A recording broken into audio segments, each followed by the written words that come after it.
এখন পুরো জাতি জানে দেশে যেমন তারা নির্যাতিত হয়েছে, হয়েছে, আমরাও প্রবাসে আমাদের অনেকে বাবা মারা গেছে, বোন মারা গেছে, আমাদের জায়গা জমিগুলা অনেকে দখল করে নিছে, আমরাও এতটা অত্যাচারিত আমরা দেশে যেতে পারিনি। 17 বছর আগে তো বিএনপি ছিল, বিএনপির লোকজন ব্যবসা বাণিজ্য করে, তারা নিজের ব্যবসায় বসতে পারে নাই, ওখানে আওয়ামী লীগের কেউ না কেউ যায় দখলবাজি করছে। এখন তাকে হটাইয়া তার জায়গায় যদি সে ফেরত নেয় তাহলে তো এটা চাঁদাবাজি না।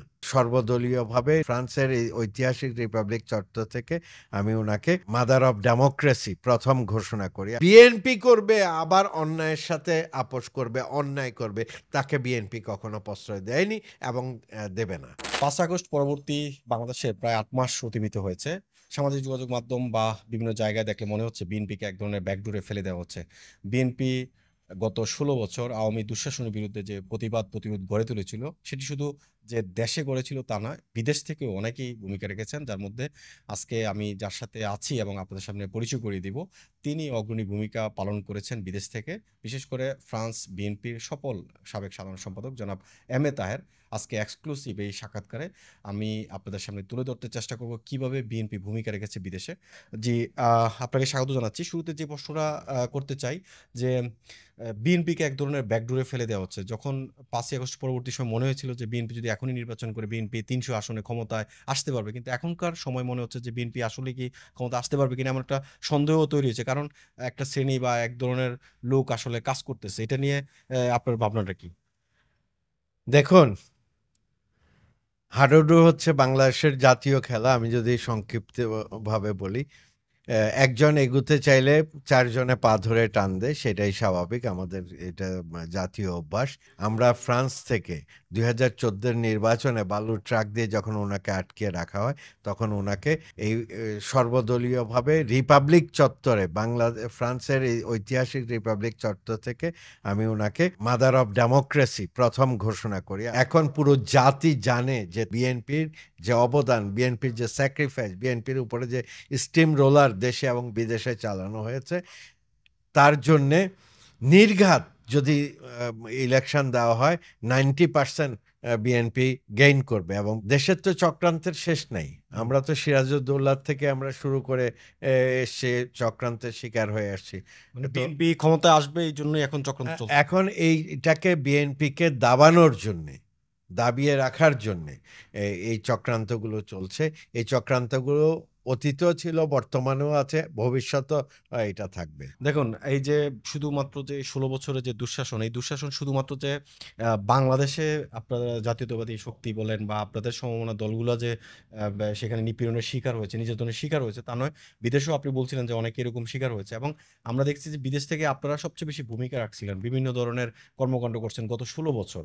এই কর্মকাণ্ডগুলো কিভাবে করছেন? এই কর্মকাণ্ডগুলোর শুরুটা হচ্ছে, আমাদের মধ্যে জাতীয় প্রেম আছে, আবেগ আছে, দলের প্রতি ডেডিকেশন আছে, নেত্রীর প্রতি ডেডিকেশন আছে, নেতার প্রতি আমাদের ডেডিকেশন আছে। আমাদেরকে প্রথম দিকে কেউ বলে দিতে হয়নি, আমরা আমাদের নিজের উদ্যোগে দেশপ্রেম নিয়ে কিন্তু আমরা এই প্রবাসে দল গঠন করছি এবং সবাইকে ঐক্যবদ্ধ করে দলের পক্ষে কাজ করছি। যখন 1-11 আসে, তখন আমরা অতিমাত্রায় আমাদেরকে সোচ্চার হতে হয়েছে। আপনারা তো ইউরোপে নানান কর্মকাণ্ড সম্পন্ন করছেন গত 16 বছর। বিশেষ করে ইউরোপিয়ান বিভিন্ন আদালতে, কমিশনে, স্বরাষ্ট্র মন্ত্রণালয়, পররাষ্ট্র মন্ত্রণালয় এবং শেখ হাসিনা যে সমস্ত দেশগুলোতে আসছে, সেখানে আপনারা প্রতিবাদ করছেন।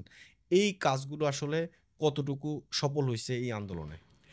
এই আন্দোলনে অবশ্যই এটা সফল হয়েছে। আর এই আন্দোলন না শুধু 1-11ও, আমি একটু আগে বলছিলাম যে আমরা আমেরিকার প্রেসিডেন্ট সম্রাট এবং ইউকের প্রেসিডেন্ট মালেক ভাই এবং আমরা প্রথম 3 জনে 1-11-এ ইউরোপীয় পার্লামেন্ট থেকে শুরু করি লবিং, সারা ইউরোপে আমরা সব জায়গায় যাই। তার পরবর্তীতে 1-11-এর সরকার আমাদের ধারাবাহিক আন্দোলনে এরা টিকতে পারেনি, বহির্বিশ্বের আন্দোলনে টিকতে পারেনি। ওটা 1-11 গেল। 1-11 পরবর্তী আমাদের উপরে যে অত্যাচার এই সরকার করছে, তার বিরুদ্ধে ইউরোপীয় পার্লামেন্টে, এইসব দেশের পার্লামেন্টগুলোতে, মানবাধিকার সংগঠনগুলোতে, সুইজারল্যান্ডে, জাতিসংঘে, আমেরিকার জাতিসংঘের ইয়েতে এমন কোনো জায়গা নেই, এমন কোনো সংস্থা নেই বাংলাদেশে কি ঘটছে আমরা তুলে ধরিনি।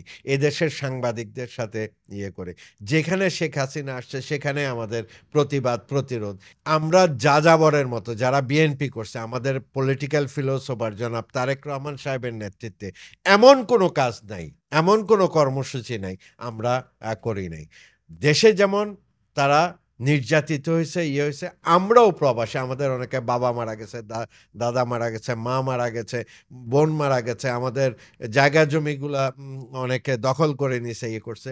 আমরাও এতটা অত্যাচারিত, আমরা দেশে যেতে পারিনি, বাবার কবর জিয়ারত করতে পারিনি, আমরা স্বাচ্ছন্দ্যে দিন কিন্তু আমরা আন্দোলন বসে থাকিনি।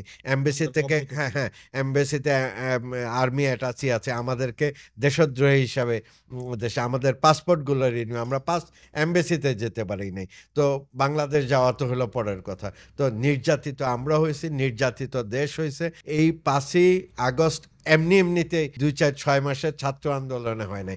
এটার অগ্রনায়ক হচ্ছে পলিটিক্যাল ফিলোসোফার জনাব তারেক রহমান সাহেব। Take back Bangladesh. বাংলাদেশ চলবে কোন পথে? ফয়সালা হবে রাজপথে। ওই রাজপথে ফয়সালা উনি নেতৃত্ব দিয়ে করিয়েছিলেন। এক দফার আন্দোলনে ছাত্ররা ছিল না, এক দফার আন্দোলনে নিয়ে আসছেন আমার পলিটিক্যাল লিডার তারেক রহমান সাহেব। এটার ফলশ্রুতিতে আজকে আমরা 5ই আগস্টে আমরা এটা পেয়েছি। আচ্ছা, এই 5 আগস্টের পরে আমি যেটা শুরুতে বলছিলাম যে বিএনপিকে একটা ব্যাকডোরে ফেলার চেষ্টা করছে, তার কিছু ঘটনাও কিন্তু নমুনাও কিন্তু আমরা দেখছি, যেমন সোশ্যাল মিডিয়াতে বা বিভিন্ন খবরে যে যুবদল বলেন, ছাত্রদল বলেন বা বিএনপির নেতাকর্মীরা দেশে বিভিন্ন জায়গায় দখলদারিত্ব শুরু করেছেন, বিভিন্ন জায়গায় চাঁদাবাজি করছেন। এগুলো কি বিব্রত হন কিনা আপনারা? এগুলা অনেকগুলো ভুয়া তথ্য, অনেকগুলা বানোয়ার তথ্য বিএনপিকে হেয় প্রতিপন্ন করার জন্য। এটা একটা অসৎ উদ্দেশ্যে কিছু লোকের এটা প্রপাগান্ডা ছাড়া আর কিছুই নয়। 17 বছর আগে তো বিএনপি ছিল, ক্ষমতায় ছিল, বিএনপির লোকজন ব্যবসা বাণিজ্য করে, ইয়েতে করে, তারা নিজের ব্যবসায় বসতে পারে নাই, নিজের কোম্পানিতে তারা বসতে পারে নাই, নিজের আবাসন প্রকল্পে বা কিংবা কোনো স্থানে ওখানে আওয়ামী লীগের কেউ না কেউ যায় দখলবাজি করছে। এখন তাকে হটাইয়া, তারটা সে যদি আওয়ামী লীগ চলে গেছে বা তার বংশধররা রয়ে গেছে, তাদের সাথে ঝগড়া করে বা কিংবা আপোষের মাধ্যমে তার জায়গায় যদি সে ফেরত নেয়, তাহলে তো এটা চাঁদাবাজি না।